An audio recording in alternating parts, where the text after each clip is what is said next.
Hey, so I'm going to show you how to do a landmine squat. Now I love a landmine squat because unlike a barbell back squat, it's generally a little bit safer. The load doesn't only crush your legs and your quads especially, but you really do feel it in your core and your upper back as well to maintain a nice straight posture.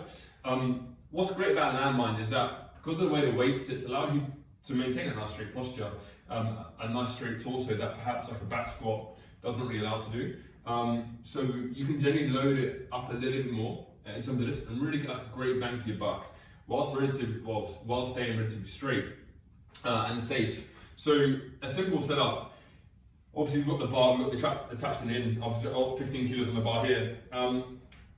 There's several ways to get the bar up. Number one is more like a high pull, yeah, more like a shrug up.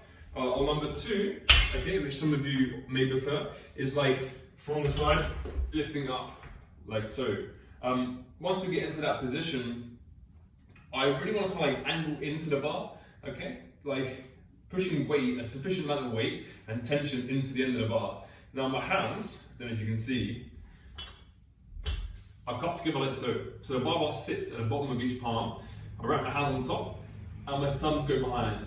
When I put the thumbs behind, the thumbs attach onto my torso. So my nails hit my torso, hit my sternum, and then obviously my thumbs themselves hit the end of the bar.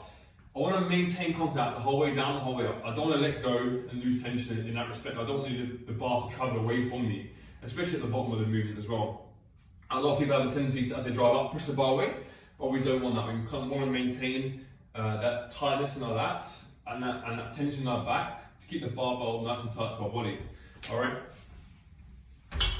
So as I pick the bar up, I'm slightly leaning into it a little bit more, so my weight shifted onto the front of my feet, a little bit more so than like a normal conventional kind of back squat. From there, I drop down and press up. Now, as I go down, there's going to be like a posterior weight shift. Obviously, with the arc of the bar will maybe come from the front of my feet more to my heels and the middle of my feet. And then as I press up, I'm driving out. Okay, and as you can see, my elbows want to sit in between my knees, just like a normal goblet position with a kettlebell. And at the end of the bar, my feet are roughly like that far up the bar. So if I look down where the end of the bar is, my feet are maybe like that far up the bar. So the end of my laces roughly are at the front of the bar, if that makes sense. Again, it's a wicked exercise that you can kind of control yourself. Like you can load this up fairly heavy, whilst remaining relatively safe with your back position. In terms of depth, as you come down, you want to make sure that roughly your hips kind of go to knee height. All right, so like that kind of like parallel position. And like from the top position, we have a nice deep breath.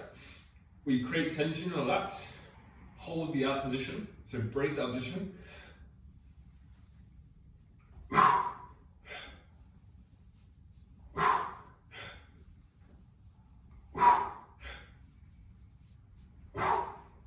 Like so. And my feet here are slightly outwards a little bit because the angle of the bar, I don't like having my feet too squared, too straight on. Maybe 11 o'clock and 1 o'clock on a clock is where my feet position, the angle of my foot position is. But generally speaking, that is how you do a landmine squat.